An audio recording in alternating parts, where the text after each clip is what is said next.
السلام علیکم ورحمۃ اللہ وبرکاتہ، نحمده ونصلی علی رسولہ الکریم، اما بعد فاعوذ باللہ من الشیطان الرجیم، بسم اللہ الرحمن الرحیم، رب اشرح لی صدری ویسر لی امری واحلل عقدۃ من لسانی یفقہوا قولی۔ فخلف من بعدهم خلف أضاعوا الصلاة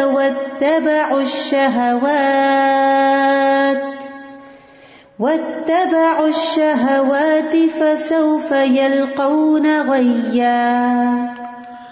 پھر ان کے بعد ایسے نالائق جانشین ان کی جگہ آئے جنہوں نے نماز کو ضائع کر دیا اور خواہشات کے پیچھے لگ گئے، تو وہ عنقریب گمراہی کو ملیں گے۔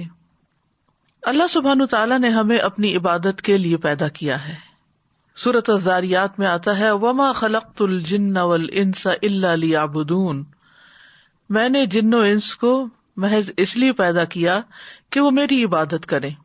سورۃ البقرہ میں تمام انسانیت کو مخاطب کرتے ہوئے اللہ سبحانہ تعالیٰ فرماتے ہیں یا ایھا الناس اعبدوا ربکم الذی خلقکم والذین من قبلکم لعلکم تتقون، اے لوگو اپنے رب کی عبادت کرو جس نے تمہیں پیدا کیا اور ان کو بھی جو تم سے پہلے تھے، تاکہ تم بچ جاؤ۔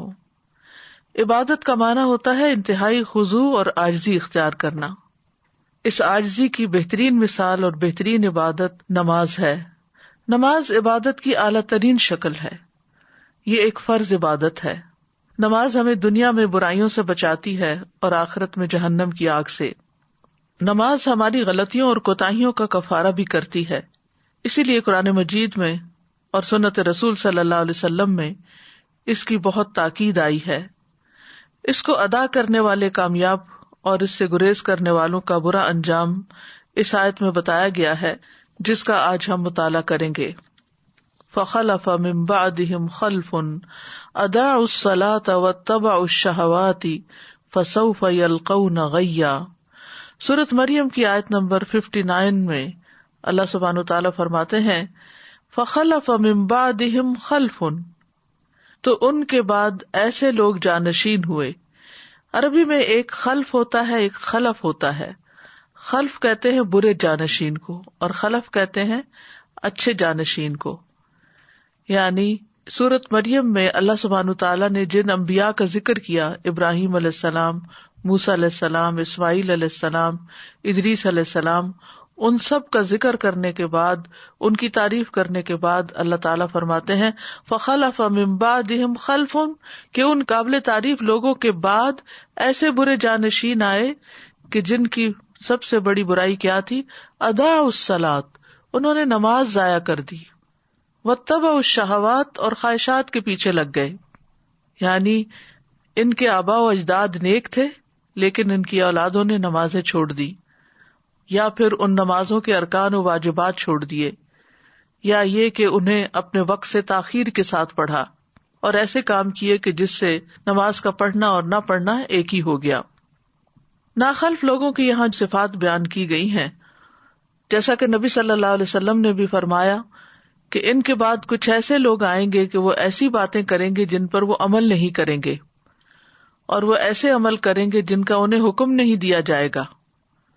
تو جو اپنے ہاتھ سے جہاد کرے وہ مومن ہے، جو اپنی زبان سے جہاد کرے تو وہ مومن ہے، جو اپنے دل سے جہاد کرے تو وہ مومن ہے، اور اگر یہ بھی نہ ہو تو خشخاش کے دانے برابر بھی ایمان نہیں رہتا۔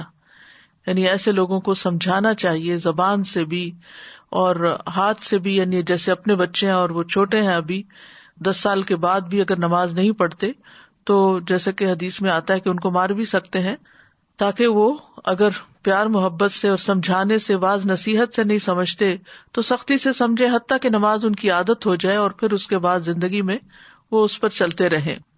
تو بات یہ ہو رہی ہے کہ ان چنے ہوئے لوگوں، انعام یافتہ لوگوں کے بعد آنے والے برے اور شریر لوگوں کا فسق و فجور کیا ہے، کیا صفت ہے، کیا دلیل ہے کہ اضاعوا الصلاۃ، انہوں نے نماز کو ضائع کر دیا، نماز کو چھوڑ دیا، یا یہ کہ شریعت کے مطابق اسے ادا نہیں کیا، اس میں سستی دکھائی، اس میں اہمال کیا، یعنی اسے نگلیکٹ کر دیا یا اس سے منع کر دیا۔ یہ لوگ اللہ سے ڈرنے والے لوگ نہیں تھے۔ مجاہد کہتے ہیں کہ اس سے مراد اس امت کے وہ لوگ ہیں جو راستوں میں جانوروں اور گدھوں کی طرح ایک دوسرے پر سوار ہوتے ہیں، نہ تو وہ آسمان میں اللہ سے ڈرتے ہیں اور نہ زمین میں لوگوں سے شرم کرتے ہیں، یعنی انہوں نے بے حیائی اور برائی کے طریقے اپنا لیے اور جس کام کے لیے انہیں پیدا کیا گیا تھا اس کام کو انہوں نے چھوڑ دیا۔ ابو سعید خدری کہتے ہیں کہ میں نے رسول اللہ صلی اللہ علیہ وسلم کو فرماتے ہوئے سنا، 60 سال کے بعد نااہل لوگ پیدا ہوں گے، یعنی نبی صلی اللہ علیہ وسلم کے جانے کے 60 سال بعد، جو نماز کو ضائع کر دیں گے اور خواہشات کی پیروی کریں گے اور جہنم کے گڑھے میں جا پڑیں گے۔ ان کے بعد ایسے لوگ جانشین ہوں گے جو قرآن تو پڑھیں گے لیکن وہ ان کے حلق سے نیچے نہیں اترے گا، یعنی صرف تجوید اور قرات کے ماہر ہوں گے لیکن قرآن ان کے دلوں پر اثر نہیں کرے گا اور نہ ہی ان کے عمل میں آئے گا۔ اور قرآن کی قرات 3 طرح کے لوگ کرتے ہیں، نمبر 1 مومن، نمبر 2 منافق اور نمبر 3 فاجر۔ ادا الصلاۃ، انہوں نے نماز کو ضائع کر دیا، یعنی ایک اہم فریضہ جو دین کا ستون ہے، جو ایمان کا معیار اور کسوٹی ہے اور جو رب العالمین سے اخلاص کا ثبوت دینے کا ذریعہ ہے، تو اس میں انہوں نے اپنی نمازیں ضائع کی، یعنی اہم فریضہ کو ادا نہیں کیا۔ تو بہت سے اہل علم یہ کہتے ہیں کہ یہاں اس سے مراد نماز پوری طرح چھوڑ دینا ہے، یعنی یہ وہ لوگ ہیں جو نمازیں چھوڑ دیتے ہیں۔ بعض اہل علم یہ کہتے ہیں کہ یہ وہ لوگ ہیں جو نمازوں کو اس کے آخری وقت تک مؤخر کر دیتے ہیں، یعنی پڑھ تو لیتے ہیں لیکن بے وقت کی پڑھتے ہیں۔ اور بعض کہتے ہیں کہ یہ وہ لوگ ہیں جو نمازوں کے اوقات ضائع کر دیتے ہیں، یعنی قضا کر کر کے پڑھتے ہیں۔ اور بعض نے یہ بھی کہا کہ یہ وہ لوگ ہیں جو ارکان اور واجبات کو ضائع کر دیتے ہیں، یعنی نماز کے سارے ارکان، شرائط وغیرہ پوری طرح ادا نہیں کرتے۔ حسن بصری کہتے ہیں کہ اس سے مراد وہ لوگ ہیں جنہوں نے مساجد کو بیکار اور خالی کر دیا اور کھیتی باڑی کو لازم کر لیا، یعنی دنیا کے کام کاج میں، دنیا کمانے میں ایسے مصروف ہوئے کہ نمازوں کو مسجد میں پڑھنے کی بجائے جہاں پڑھ سکے پڑھ لیا ورنہ نہ پڑھا۔ ابن مسعود اور ابراہیم کہتے ہیں کہ انہوں نے نماز کو اس کے وقت سے مؤخر کر دیا۔ سعید بن مسیب کہتے ہیں یہ وہ شخص ہے جو ظہر نہیں پڑھتا یہاں تک کہ عصر داخل ہو جاتی، عصر نہیں پڑھتا یہاں تک کہ سورج غروب ہو جاتا ہے۔ لوگوں نے ابن مسعود سے پوچھا کہ نماز کو ضائع کرنے کا مطلب کیا ہے، تو انہوں نے کہا اس سے مراد نماز کو اتنی دیر سے پڑھنا کہ وقت نکل جائے۔ تو ان لوگوں نے کہا ہم یہ سمجھتے تھے کہ نماز کو چھوڑ دینا اسے ترک کرنا ہے۔ تو انہوں نے کہا کہ اگر وہ نماز کو چھوڑ دیتے تو دین سے ہی نکل جاتے۔ نماز کو لیٹ کرنا بہرحال نفاق کی علامت ہے، جس کا حدیث میں بھی ذکر آیا ہے، اور سستی سے پڑھنا اور دکھاوے کی نماز پڑھنا اور اللہ کو کم یاد کرنا یہ منافقین کی نماز کی صفات ہیں۔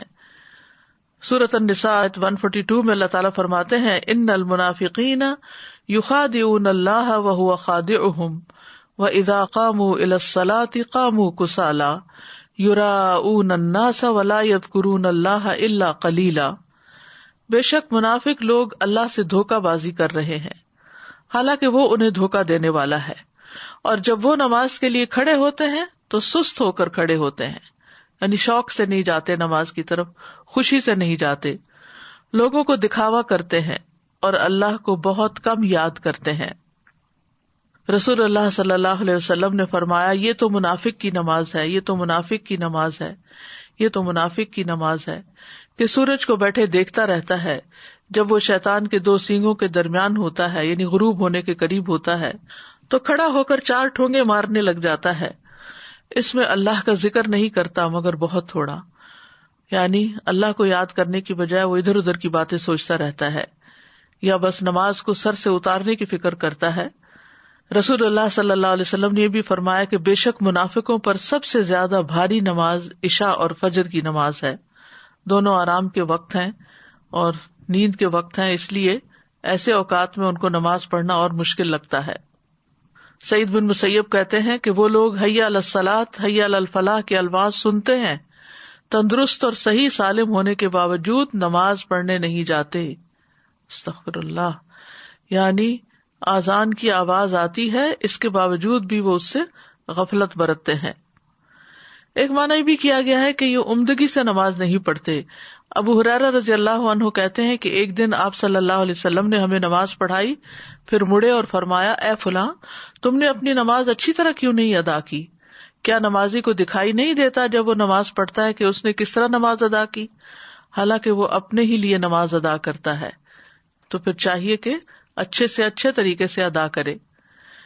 اسی طرح ایک معنی یہ بھی ہے کہ جلدی جلدی نماز پڑھنا، بس سر سے اتارنے کی کوشش کرنا. حذیفہ رضی اللہ عنہ کہتے ہیں انہوں نے ایک آدمی کو نماز پڑھتے ہوئے دیکھا، اس نے نماز میں کمی کی، یعنی تیز تیز پڑھ رہا تھا، صحیح طرح رکوع اور سجود ادا نہیں کر رہا تھا. حذیفہ نے اس سے کہا، تم کتنے عرصے سے ایسی نماز ادا کر رہے ہو؟ اس نے کہا 40 سال سے. تو انہوں نے کہا کہ تم نے 40 سال سے کوئی نماز نہیں پڑھی، اگر تم ایسی ہی نماز پڑھتے مر جاتے تو تم محمد صلی اللہ علیہ وسلم کی ملت کے علاوہ ہی مرو گے. پھر کہا، بے شک ایک آدمی ہلکی نماز پڑھنے کے باوجود اسے مکمل اور اچھے طریقے سے ادا کر سکتا ہے. تو اصل مقصود کیا ہے کہ نماز کا پھر حق ادا کیا جائے، اطمینان سے نماز کے ارکان کو ادا کیا جائے. ابو ہریرہ کہتے ہیں کہ رسول اللہ صلی اللہ علیہ وسلم ایک مرتبہ مسجد تشریف لے گئے. اسی وقت ایک شخص آیا اور اس نے نماز پڑھی. اس کے بعد نبی صلی اللہ علیہ وسلم کو سلام کیا. آپ نے سلام کا جواب دیا اور فرمایا کہ واپس جاؤ، نماز پڑھو، کیونکہ تم نے نماز نہیں پڑھی. وہ لوٹ گیا، اس نے ویسے ہی نماز دوبارہ پڑھ دی جیسے پہلے پڑھی تھی. پھر آیا اور نبی صلی اللہ علیہ وسلم کو سلام کیا. آپ نے فرمایا واپس جاؤ، نماز پڑھو، کیونکہ تم نے نماز نہیں پڑھی. اس طرح 3 مرتبہ ہوا. پھر اس نے کہا، اس ذات کی قسم جس نے آپ کو حق کے ساتھ بھیجا ہے، میں اس سے بہتر نماز ادا نہیں کر سکتا، لہٰذا آپ مجھے سکھا دیجیے. آپ نے فرمایا، جب تم نماز کے لیے کھڑے ہو تو تکبیر کہو، اس کے بعد جتنا قرآن تمہیں یاد ہو اس کو پڑھو، یعنی سورۃ فاتحہ کے بعد. پھر رکوع کرو یہاں تک کہ اطمینان سے رکوع کرو. پھر سر اٹھاؤ یہاں تک کہ سیدھے کھڑے ہو جاؤ. پھر سجدہ کرو یہاں تک کہ اطمینان سے سجدہ کرو. پھر سر اٹھاؤ یہاں تک کہ اطمینان سے بیٹھ جاؤ، اور اپنی پوری نماز میں اسی طرح کرو.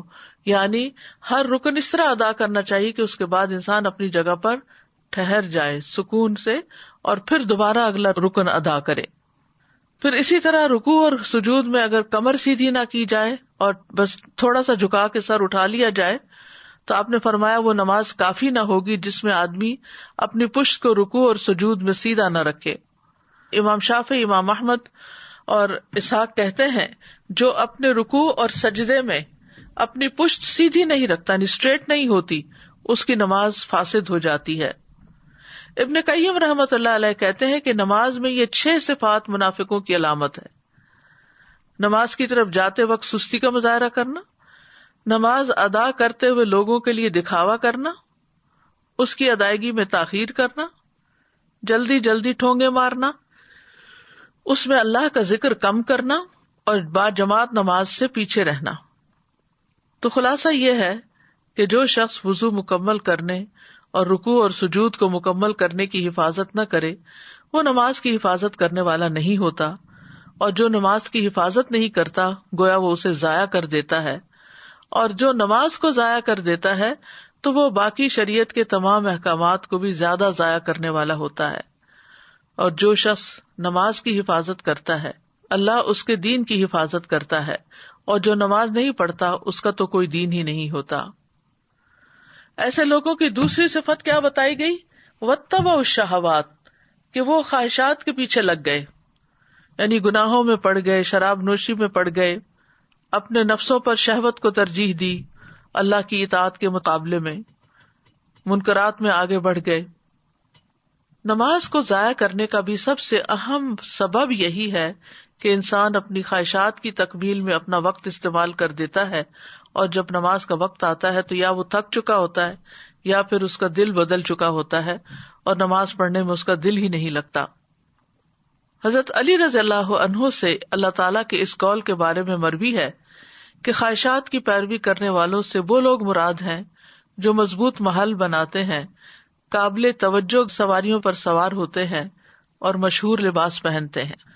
یعنی یہ بیماریاں جو آج ہیں یہ آج کی نہیں ہے، یہ حضرت علی رضی اللہ عنہ کے دور کی ہے کہ انہوں نے کیا زبردست طریقے سے تشخیص کی کہ خواہشات کی پیروی کا مطلب کیا ہے کہ بڑے بڑے گھر بنائے جائیں اور اپنی ساری صلاحیتیں انہی میں لگا دی جائیں، ایسی گاڑیوں پر بیٹھا جائے جو نوٹسیبل ہوں، ایسی سواریوں پہ بیٹھا جائے جو لوگوں کی نگاہ میں ہوں، لوگ اس پہ رشک کرتے ہوں، اور برانڈڈ لباس پہنے جائیں. یعنی ان کا پورا لائف سٹائل ہی دنیا کے پیچھے بھاگنے کا ہو جاتا ہے اور عبادت کی طرف ان کی توجہ نہیں ہوتی، ان کا دل نہیں لگتا. تو خواہشات ان چیزوں کے متعلق ہوتی ہیں جو انسان کو پسند آتے ہیں کام، یا انسان جن کو کرنا چاہتا ہے، جن کے ساتھ وہ موافقت رکھتا ہے اور جن سے وہ بچتا نہیں ہے. صحیح حدیث میں ہے کہ جنت ناپسندیدہ چیزوں کے ساتھ گھری ہوئی ہے اور جہنم خواہشات کے ساتھ گھری ہوئی ہے. اس بارے میں ابو ہریرہ کہتے ہیں کہ رسول اللہ صلی اللہ علیہ وسلم نے فرمایا، جب اللہ عز و جل نے جنت کو پیدا کیا تو جبریل علیہ السلام سے کہا جا کر اسے دیکھ آؤ. چنانچہ جبریل علیہ السلام گئے اور دیکھا. واپس آ کر عرض کیا، یا رب و عزتک، اے میرے رب آپ کی عزت کی قسم، اس کے متعلق جو بھی سنے گا وہ اس میں داخل ہونا چاہے گا. پھر جنت کو ناپسندیدہ چیزوں سے ڈھانپ دیا گیا. پھر اللہ تعالیٰ نے فرمایا اسے دیکھ کر آؤ. چنانچہ وہ دوبارہ گئے اور اسے دیکھا. کہا، یا رب و عزتک، اے میرے رب آپ کی عزت کی قسم، مجھے اندیشہ ہے کہ اب اس میں کوئی داخل ہی نہیں ہو سکے گا. یعنی اتنا مشکل راستہ ہے. اور اسی طرح جب آگ کو پیدا کیا تو آپ نے جبریل علیہ السلام سے فرمایا کہ اے جبریل جہنم کو دیکھ کر آؤ. جب وہاں پہنچے تو آ کر کہنے لگے، یا رب و عزتک، اے رب آپ کی عزت کی قسم، جو اس کے متعلق سنے گا اس میں داخل ہونا نہیں چاہے گا. اللہ کے حکم پر اسے خواہشات سے ڈھانپ دیا گیا. پھر فرمایا، اے جبریل جا کر اسے دیکھ کر آؤ. وہ دیکھ کر آئے. دیکھا تو کہا، یا رب و عزتک، مجھے تو اندیشہ ہے اب کوئی آدمی اس میں داخل ہونے سے بچ نہ سکے گا. یعنی ایسا پھسلن کا راستہ ہے، ایسا خواہشات کا راستہ ہے کہ سب اسی طرف چل پڑیں گے. کیونکہ یہ انسان کے لیے ایک امتحان ہے. اس کے اندر خواہشات کی محبت خوشنما بنا دی گئی ہے، لہذا جو چیز انسان کو خوشنما لگتی ہے انسان اس کے پیچھے بھاگتا ہے. رسول اللہ صلی اللہ علیہ وسلم نے فرمایا، مجھے اپنی امت کے بارے میں 3 چیزوں کا ڈر ہے. بخیلی جس کی اطاعت کی جائے، یعنی انسان بخل کرے، یعنی دل میں بخل کا خیال آئے تو اس کی پیروی کرے. خواہش نفس جس کی پیروی کرے، یعنی کچھ اللہ کے راستے میں دینے کی وجہ اپنی خواہشات پر انسان خرچ کرنے لگے. اور گمراہ امام جو لوگوں کو مس لیڈ کریں اپنی خواہشات پرستی کی وجہ سے. پھر اسی طرح اپنی مرضی کی زندگی گزارنا، یہ بھی گمراہی کا راستہ ہے. اور آپ صلی اللہ علیہ وسلم نے اس کے بارے میں فرمایا، مجھے تمہارے متعلق ان گمراہ کن خواہشات سے سب سے زیادہ اندیشہ ہے جن کا تعلق پیٹ اور شرمگاہ سے ہوتا ہے، اور اپنی مرضی پر چلنے کی گمراہی کا بھی اندیشہ ہے. اپنی مرضی پہ چلنے کی گمراہی یعنی جو دل میں آئے گا وہ کریں گے. اگر دیکھا جائے تو خواہش کی شدت جو ہے وہ ہر برائی کی جڑ ہے. قرآن مجید میں یہ جو آتا ہے وہ احضرت الانفس الشح، تو شح کا معنی یہ کیا گیا ہے کہ کسی چیز میں شدید خواہش رکھنا اور اس کی حرص کرنا. اور یہی شح جو ہے یہ انسان کو پھر بہت سی برائیوں پر آمادہ کرتی ہے، خون ریزی پر، محرمات کو حلال سمجھنے پر. اسی طرح یہ ہے کہ خواہش پرستی جو ہے یہ غفلت کا ذریعہ ہے. آپ نے فرمایا کہ میں تمہارے فقر سے نہیں ڈرتا، لیکن اس بات سے ڈرتا ہوں کہ دنیا تم پر کشادہ کر دی جائے گی جیسے پہلے لوگوں پہ کی گئی تھی، تو تم ایک دوسرے سے آگے بڑھنے لگو گے جس طرح وہ ایک دوسرے سے آگے بڑھنے لگے، اور وہ تمہیں غافل کر دے جس طرح ان لوگوں کو غافل کر دیا تھا. خواہش پرستی سے انسان اللہ کے ذکر سے غافل ہو جاتا ہے. اللہ تعالیٰ فرماتے ہیں، یا ایھا الذین آمنوا لا تلھکم اموالکم ولا اولادکم عن ذکر اللہ، اے ایمان والو تمہیں اموال اور تمہاری اولاد اللہ کی یاد سے غافل نہ کریں، اور جو ایسا کریں گے وہی خسارہ اٹھانے والے ہیں. یعنی انسان کی عام طور پر خواہش مال کی ہوتی ہے، اولاد کی ہوتی ہے، پھر آگے جا کر انسان ان چیزوں میں اتنا محو ہو جاتا ہے، اتنا ان سے راضی ہو جاتا ہے کہ اللہ کی یاد سے ہی غافل ہو جاتا ہے. یعنی ان چیزوں کے نہ ہونے پر جس طرح وہ رب کو پکارتا تھا، ان کے ملنے کے بعد وہ رب کو اس طرح نہیں پکارتا. تو جب انسان خواہشات کی پیروی کرنے لگتا ہے تو وہ فرائض سے غافل ہو جاتا ہے. اور پھر خواہش پرستی ایسی چیز ہے کہ جو اللہ سبحانہ تعالیٰ کے احکامات کو بوجھ بنا کے رکھ دیتی ہے. عبداللہ ابن عمر کہتے ہیں، میں نے نبی صلی اللہ علیہ وسلم کو فرماتے ہوئے سنا، کتنے ہی لوگ ایسے ہیں جو اپنی خواہش نفس کو پورا کرنے میں لگ جاتے ہیں، یعنی پھر مراد یہ ہے کہ اپنے فرائض کو بھول جاتے ہیں، اپنی ذمہ داریاں بھول جاتے ہیں، ان کے لیے قیامت کے دن جہنم کے سوا کچھ نہ ہوگا. لیکن جو شخص خواہش پر نماز کو ترجیح دے تو اس کی فضیلت بھی بیان کی گئی ہے. حدیث میں آتا ہے اللہ تعالیٰ 3 قسم کے آدمیوں سے محبت کرتا ہے, ان پہ ہنستا ہے, ان سے خوش ہوتا ہے. ان میں سے ایک وہ جس کی بیوی خوبصورت ہو, اس کے پاس بہترین نرم بستر ہو, لیکن پھر بھی وہ قیام کرنے کے لیے رات کو کھڑا ہو جاتا ہے, یعنی خواہشات چھوڑ کر اللہ کے حضور کھڑا ہو جاتا ہے. اللہ تعالیٰ کہتے ہیں میرے بندے نے اپنی شہوت کو ترک کر دیا اور میرا ذکر کر رہا ہے, مجھ سے سرگوشی کر رہا ہے, اگر یہ چاہتا تو سو بھی سکتا تھا. تو ان کا انجام کیا بتایا گیا؟ فسوف یلقون غیا, تو عنقریب یہ بھٹک جائیں گے, یعنی نمازوں کو ضائع کرنے والے, خواہشات کی پیروی کرنے والے آخرت میں خسارے اور شر کا سامنا کریں گے, کیونکہ دنیا میں یہ گمراہ ہو گئے اور صراط مستقیم سے بھٹک گئے. غیہ کی تفسیر کرتے ہوئے بعض اہل علم کہتے ہیں کہ یہ جہنم کی وادی ہے, اور اس بارے میں جو آثار ہیں وہ یہ ابن جریر نے یہی موقف اختیار کیا کہ غی جہنم کی ایک وادی ہے. عربی زبان میں غی کا لفظ جو ہے رشد کے مقابلے میں آتا ہے, بھلائی کے مقابلے میں. لا اکراہ فی الدین قد تبین الرشد من الغی, دین میں کوئی زبردستی نہیں, بلا شبہ ہدایت گمراہی سے صاف واضح ہو چکی ہے. شر اور گمراہی کو بھی غی کہا جاتا ہے, شر اور گمراہی کے لیے بھی لفظ غی استعمال ہوتا ہے. تو جو شخص گمراہ ہوتا ہے وہ بھلائی پر نہیں ہوتا, اور جو بھلائی کا راستہ چھوڑ دیتا ہے تو پھر یہ چیز اس کو عذاب تک پہنچا دیتی ہے. اسی لیے بعض اہل علم نے غی سے مراد صرف بھٹکنا نہیں لیا, بلکہ بھٹکنے کا جو انجام ہے جہنم کی صورت میں وہ بھی مراد لیا ہے. وہب کہتے ہیں کہ نہر فی جہنم بعید قعرہ خبیث طعمہ, کہ یہ جہنم میں ایک نہر ہے کہ جو بہت ہی گہرائی والی ہے اور اس کا کھانا انتہائی خبیث ہے. ابن عباس کہتے ہیں الغی واد فی جہنم, کہ غی جہنم کی وادیاں. ابن عباس کا قول ہے یہ کہ ان کی گرمی سے پناہ مانگنی چاہیے, جو کہ زنا پہ اصرار کرنے والے, عادی شراب پینے والے, سود کھانے والے اور اس سے باز نہ آنے والے, اور والدین کی نافرمانی کرنے والے اور جھوٹی گواہی دینے والوں کے لیے ہیں. عطا کہتے ہیں الغی سے مراد وادن فی جہنم یسیل قیحا و دمن, یہ جہنم کی ایسی وادی ہے کہ جس میں پیپ اور خون بہتا ہے. کعب کہتے ہیں ہوا وادن فی جہنم ابعدھا قعرا وشد حرا, کہ یہ جہنم میں ایسی وادی ہے کہ جو بہت دور گہری ہے اور بہت سخت گرم ہے. ابن مسعود کہتے ہیں کہ جہنم کی ایک وادی ہے جس کی گہرائی بہت لمبی ہے اور اس کی خوراک بہت بری ہے.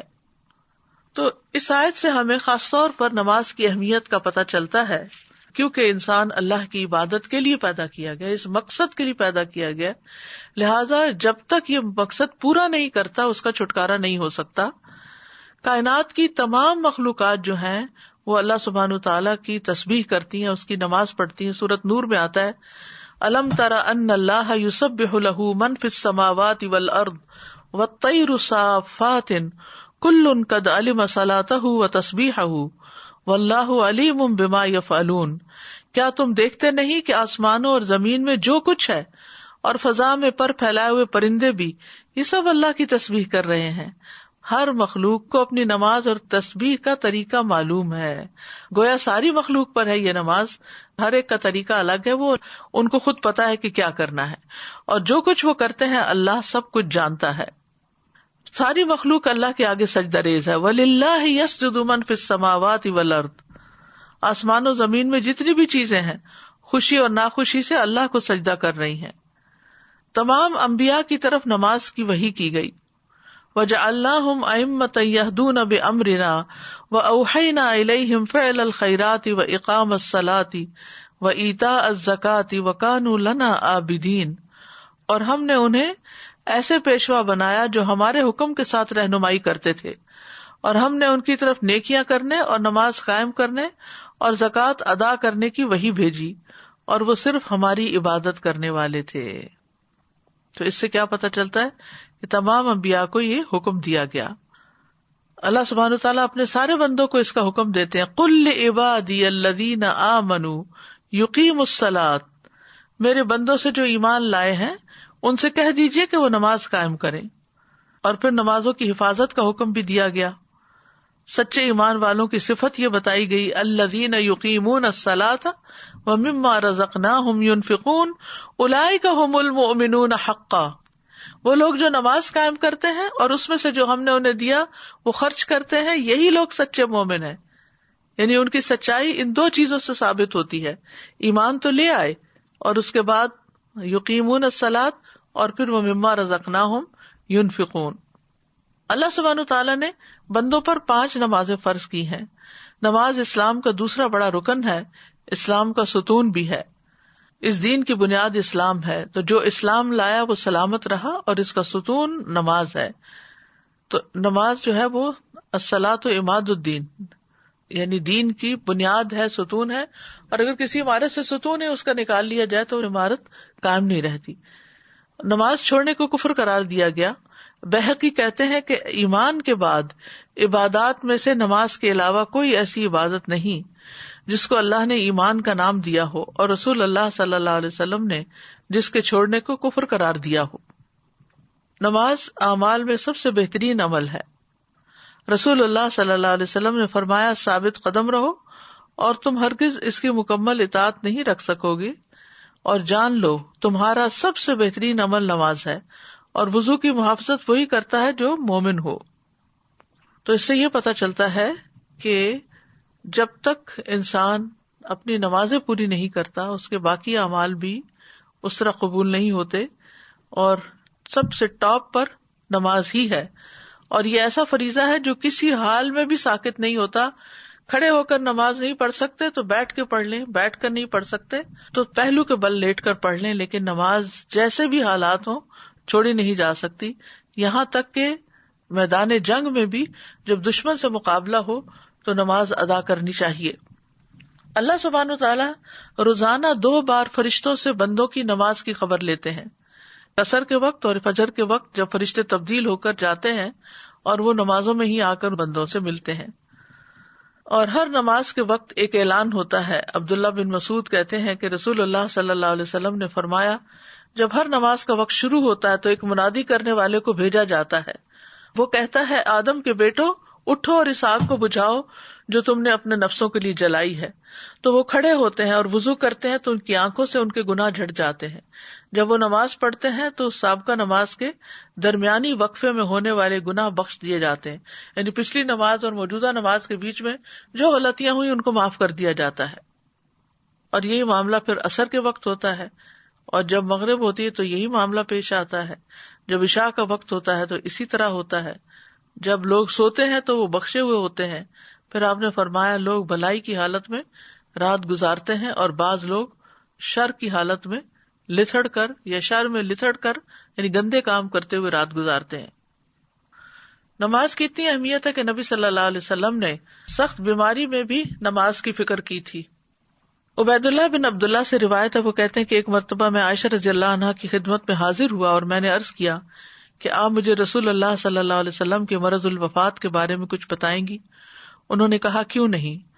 رسول اللہ صلی اللہ علیہ وسلم کی طبیعت جب بجھل ہوئی تو آپ نے پوچھا، کیا لوگ نماز پڑھ چکے ہیں؟ ہم نے کہا، نہیں یا رسول اللہ، وہ آپ کا انتظار کر رہے ہیں. آپ نے فرمایا، میرے لیے ایک ٹب میں پانی رکھو. ہم نے ایسا ہی کیا. آپ نے غسل کیا اور جانے کے لیے کھڑے ہونے ہی لگے تھے کہ آپ پہ بے ہوشی طاری ہو گئی. جب افاقہ ہوا پھر یہی سوال پوچھا، کیا لوگ نماز پڑھ چکے ہیں؟ ہم نے کہا، نہیں یا رسول اللہ، وہ آپ کا انتظار کر رہے ہیں. آپ نے فرمایا، میرے لیے ٹب میں پانی رکھو. آپ نہا کر جانے کے لیے کھڑے ہی ہونے لگے تھے کہ آپ پہ بے ہوشی طاری ہو گئی. حضرت عائشہ کہتی ہیں کہ لوگ نماز عشاء کے لیے مسجد میں بیٹھے آپ کا انتظار کر رہے تھے تو آپ نے ابو بکر کے پاس یہ پیغام بھیجا کہ آپ لوگوں کو نماز پڑھا دیں. چنانچہ ان دنوں میں ابو بکر لوگوں کو نماز پڑھاتے رہے.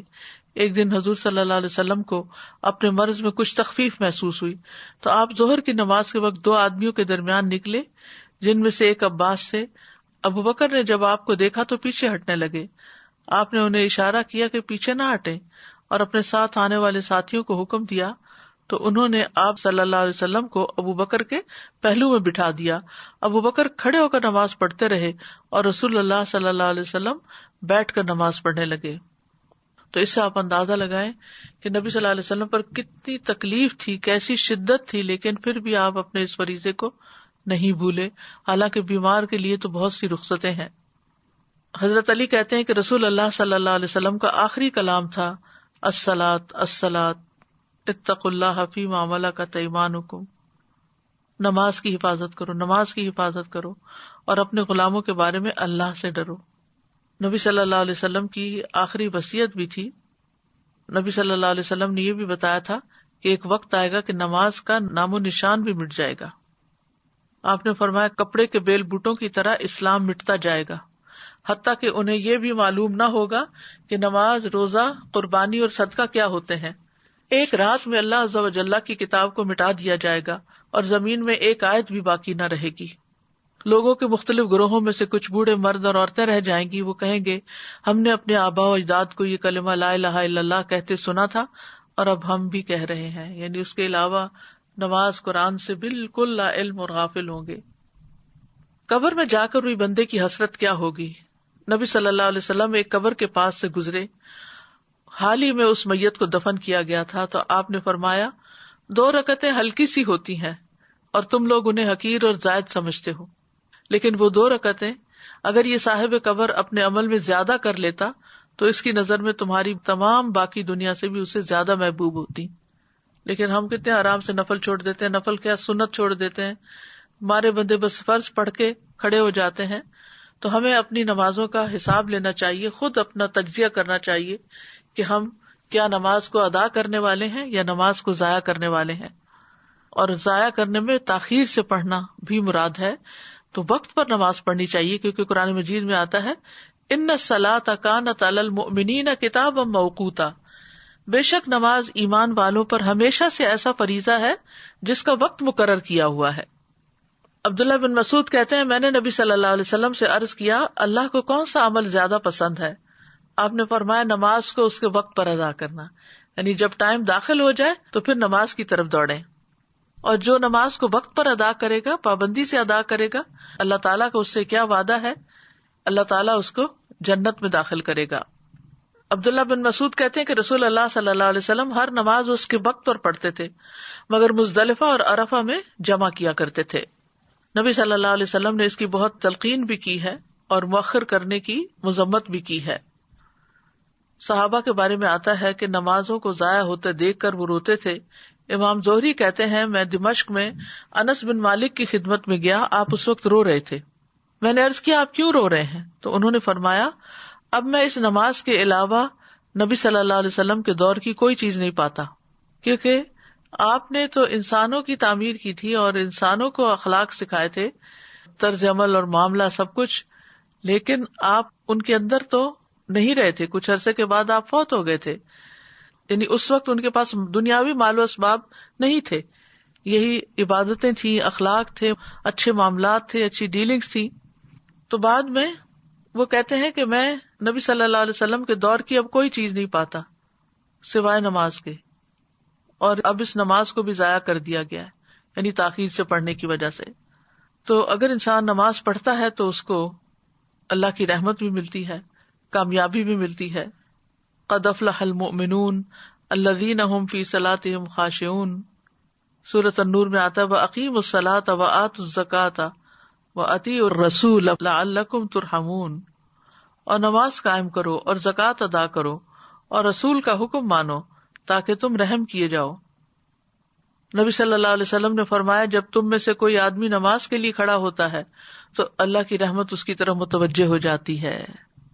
اسی لیے آپ کو جب کوئی پریشانی ہوتی تھی آپ فوراً نماز کی طرف لپکتے تھے۔ جو شخص نماز کے بعد اپنی جائے نماز پر بیٹھا رہتا ہے تو فرشتے اس پر صلات پڑھتے رہتے ہیں، اور فرشتوں کی ان پر صلات یہ ہے اللہم اغفر لہ اللہم ارحمہ اللہم اغفر لہ اللہم ارحمہ، اے اللہ اسے بخش دے، اے اللہ اس پر رحم فرما۔ اگر وہ آگے بیٹھ کر اگلی صف میں نماز کا انتظار کرے تو فرشتے بھی اس پر صلات بھیجتے ہیں، اور ان کی صلات کیا ہے اللہم اغفر لہ اللہم ارحمہ۔ پھر یہ ہے کہ نماز پڑھنے سے خوف اور غم سے نجات ملتی ہے، پھر اللہ کی مدد آتی ہے۔ اسی لیے تمام انبیاء جب کوئی مسئلہ درپیش ہوتا تھا تو نماز پڑھنے لگتے تھے، یعنی نفل نماز، پھر اللہ کی حفاظت ملتی ہے۔ آپ نے فرمایا من صلی الصبح فہو فی ذمۃ اللہ، جو صبح کی نماز پڑھتا ہے وہ اللہ کے ذمے میں ہے، یعنی اللہ تعالیٰ کی اس کو حفاظت حاصل ہوگی۔ نماز صحت اور تندرستی کا سبب بھی ہے، حشاش بشاش ہونا اور خوش مزاجی نماز ہی سے حاصل ہوتی ہے۔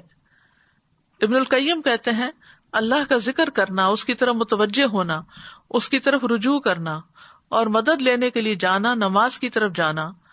کتنے ہی ان میں سے ایسے بیمار ہیں جنہیں شفا دے دی گئی اور کتنے ہی بیماروں کو عافیت دے دی گئی۔ یعنی نماز کا ایک فائدہ کیا ہوا کہ نماز پڑھنے سے وہ بیماری نہیں ہوئے۔ ظاہر وضو کر کے انسان سارے جراثیم سے پاک ہوتا ہے، پھر نماز ادا کرتا ہے، وہ ایک ایکسرسائز بھی ہے، اس میں اللہ کا ذکر بھی ہے، وہ ایک روحانی ٹانک بھی ہے۔ تو جو بیمار تھے ان کو شفا ہو گئی اور کتنے ہی بیماروں کو عافیت دے دی گئی، یعنی وہ اس مصیبت سے بچ گئے۔ پھر اسی طرح گناہ مٹتے ہیں، وَأَقِمِ الصَّلَاةَ طَرَفَيِ النَّهَارِ وَزُلَفًا مِّنَ اللَّيْلِ إِنَّ الْحَسَنَاتِ يُذْهِبْنَ السَّيِّئَاتِ ذَلِكَ ذِكْرَىٰ لِلذَّاكِرِينَ، اور دن کے ان دونوں سروں پر اور کچھ رات گزرنے پر نماز قائم کرو، بلا شبہ نیکیاں برائیوں کو دور کر دیتی ہیں۔ یہ ایک یاد دہانی ہے یاد کرنے والوں کے لیے۔ پھر اسی طرح گناہوں کا دھل جانا، گناہوں کا جھڑنا، اور پھر برائی اور بے حیائی سے حفاظت ملنا۔ قرآن مجید میں آتا ہے ان الصلاۃ تنہی عن الفحشاء والمنکر، کہ بے شک نماز بے حیائی اور برائی سے روکتی ہے۔ حدیث میں اس کو نور کہا گیا ہے، الصلاۃ نور۔ اس سے نفس کا تزکیہ ہوتا ہے، بندے کو حفاظت کا ایک مضبوط قلعہ مل جاتا ہے، دل اور اعضاء گناہ کرنے سے محفوظ ہو جاتے ہیں، اس سے اللہ کی قربت حاصل ہوتی ہے، برائیاں دور ہوتی ہیں، گناہوں سے روک دیا جاتا ہے۔ پھر غیر اخلاقی بیماریوں سے بچا جا سکتا ہے، بری صفات اس سے ختم ہوتی ہیں، فتنوں کا کفارہ ہوتا ہے۔ آخرت میں نمازوں پر ڈھیروں اجر ملے گا، اللہ تعالیٰ نماز پڑھنے والوں کا اجر ضائع نہیں کرے گا۔ والذین یمسکون بالکتاب واقاموا الصلاۃ انا لا نضیع اجر المصلحین، اور جو لوگ کتاب کو مضبوطی سے پکڑتے ہیں اور انہوں نے نماز قائم کی، یقیناً ہم اصلاح کرنے والوں کا اجر ضائع نہیں کیا کرتے۔ تو اس سے کیا پتہ چلتا ہے کہ جو کتاب کو تھامے رکھے اور نماز ادا کرے تو دنیا میں بھی فائدہ ہوگا اور ان کا اجر بھی ضائع نہ ہوگا۔ پھر جہنم اور منافقت سے برات ہے۔ پھر یہ کہ قبر میں حفاظت کے لیے نماز آ جاتی ہے سر کی طرف سے۔ پھر اسی طرح قیامت کے دن چمکدار نور ملے گا۔ رسول اللہ صلی اللہ علیہ وسلم نے فرمایا جو لوگ اندھیروں میں مسجدوں کی طرف جاتے ہیں اللہ ان کے لیے قیامت کے دن چمکدار نور کے ساتھ روشنی کرے گا۔ پھر فرمایا اندھیرے میں مسجد جانے والوں کو قیامت کے دن مکمل نور کی خوشخبری دے دو۔ یہ قیامت کے دن آنکھیں ٹھنڈی کرنے کا باعث بھی ہوگا۔ سجدے اور وضو کی وجہ سے اعضاء چمک رہے ہوں گے نمازیوں کے۔ قیامت کے دن برہان اور نجات کا ذریعہ ہے۔ نبی صلی اللہ علیہ وسلم کی ملاقات اور آپ کی صحبت چاہے قیامت کے دن تو کثرت سجود کا آپ نے حکم دیا۔ سجدے کے نشانات پر آگ حرام ہے۔ نمازی کو جنت میں داخل کرنا اللہ پر حق ہے۔ نماز جنت میں لے جانے کا باعث ہے۔ کثرت نماز جنت میں پہلے داخل کرانے کا باعث ہے۔ قزاع قبیلے کے 2 آدمی تھے اور ان میں سے ایک اللہ کے راستے میں مارا گیا اور ایک سال کے بعد فوت ہوا۔ تو جو سال کے بعد فوت ہوا طلحہ کہتے ہیں وہ مجھے خواب میں آیا کہ جنت کا دروازہ کھولا گیا اور بعد میں فوت ہونے والا شہید ہونے والے سے پہلے جنت میں داخل ہوا۔ اس پہ مجھے بڑا تعجب ہوا۔ جب صبح ہوئی تو میں نے اس خواب کا ذکر نبی صلی اللہ علیہ وسلم سے کیا۔ آپ نے فرمایا کیا اس نے 1 سال بعد تک رمضان کے روزے نہیں رکھے، اس کے بعد 6000 رکعت اور یہ سنت کی رکعت نہیں پڑھی؟ یعنی جتنی زیادہ نمازیں اس کی ہوئی اتنے ہی اس کے درجے بلند ہوئے، کیونکہ ہر سجدے کے ساتھ ایک درجہ بلند ہوتا ہے۔ قرآن مجید میں اللہ تعالیٰ نے نماز کو ایمان بھی کہا ہے۔ نماز ایمان کا ترازو ہے۔ جس کے دل میں رائی برابر بھی ایمان ہو نماز نہیں چھوڑ سکتا۔ نماز بندے اور رب کے درمیان ایک تعلق کی علامت ہے اور یہ تعلق نمازوں کے ساتھ مضبوط ہوتا چلا جاتا ہے۔ نماز دل اور زبان کے ذکر کو جمع کرنے کا ذریعہ ہے۔ نماز کے ذریعے بندہ اپنے رب سے ایک درست تعلق قائم کر لیتا ہے۔ نماز کا چھوڑنا ایمان سے محرومی ہے۔ بدترین گناہ ہے. اللہ تعالیٰ کی حفاظت سے بندہ باہر آ جاتا ہے، اعمال کی بربادی کا باعث ہے، دلوں کی سختی اور غفلت کا باعث ہے. ایک نماز بھی قضا کرنا بہت بڑے خسارے کا باعث ہے. بے نمازی کے لیے موت کی سختیاں بھی ہیں. نماز چھوڑنا اہل جہنم کی صفت ہے. جب ان سے پوچھا جائے گا ما سلککم فی سقر قالوا لم نک من المصلین، جنت والے جہنم والوں سے پوچھیں گے تمہیں کیا چیز دوزخ میں لے گئی؟ وہ کہیں گے ہم نماز نہیں پڑھتے تھے. ہمیں دعا بھی کرنی چاہیے اپنے لیے بھی اور اپنی اولاد کے لیے بھی کہ ہم نمازوں پر قائم رہیں. رب اجعلنی مقیم الصلاۃ ومن ذریتی ربنا وتقبل دعا. اور خواہشات سے بچنے کے لیے بھی دعا ہے اللہم انی اعوذ بک من منکرات الاخلاق والاعمال والاہواء. اے اللہ میں تجھ سے برے اخلاق، برے اعمال اور بری خواہشات سے پناہ مانگتا ہوں. تو کرنے کے کام کیا ہیں کہ نمازوں کی فکر کریں، وقت پر ادا کریں، زیادہ سے زیادہ سجدے کریں، یعنی سنت نفل کا بھی اہتمام کریں، فرائض اور نوافل دونوں ہی عمدگی سے ادا کریں، نماز کو اللہ کا فریضہ سمجھ کر ادا کریں اور 5 نمازوں کی حفاظت کریں. دنیا کے کاموں کی وجہ سے نمازوں سے غافل نہ ہوں. جیسے ہی نماز کا وقت آئے کام چھوڑ کر نماز پڑھنے لگے. گھر والوں کو بھی نماز کا حکم دیتے رہیں. بچوں کو بھی سب سے پہلے اسلام کا یہی حکم سکھائیں اور اس کے بارے میں اس طرح ایکسپلین کریں کہ وہ ساری زندگی نماز نہ چھوڑ سکیں. اللہ تعالیٰ سے دعا ہے کہ اللہ تعالیٰ ہمیں نمازوں کی حفاظت کرنے کی توفیق عطا فرمائے. وآخر دعوانا ان الحمد للہ رب العالمین. سبحانک اللہم وبحمدک اشہد ان لا الہ الا انت استغفرک واتوب الیک. السلام علیکم ورحمۃ اللہ وبرکاتہ.